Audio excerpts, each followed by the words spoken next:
Texan Global School. Mathematical Thinking and Analysis.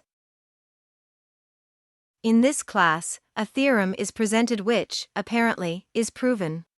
However, we will analyze what happens. Let S prove the given theorem as 2 is equal to 3.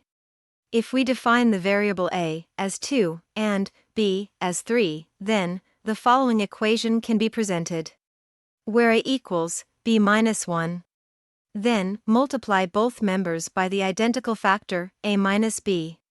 We can see that the equality is not altered, since the multiplicative property of the equations is applied, as seen in previous classes.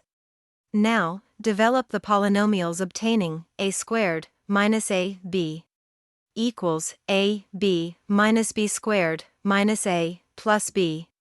If we add in both members of the equation so as not to alter it, the term plus a, we can simplify the right member. So, obtain the common factor in both members. Since it is the same factor a minus b plus 1, it can be simplified. It turns out that the theorem is proven as a equals b.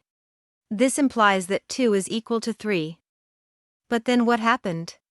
It is not possible for 2 to be equal to 3. If we analyze each step of the process in detail, we can see that the inconsistency is in the penultimate step.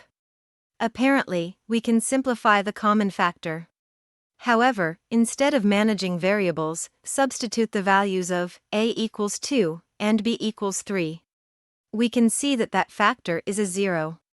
Remember that we are applying the multiplicative property by simplifying or canceling these identical factors.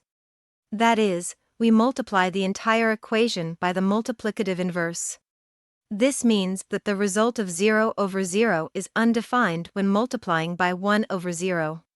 Therefore, we can no longer simplify and conclude that a equals b.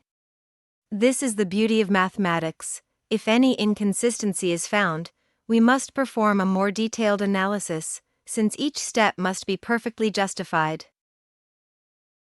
Texan Global School. Global online learning. Knowledge for the world.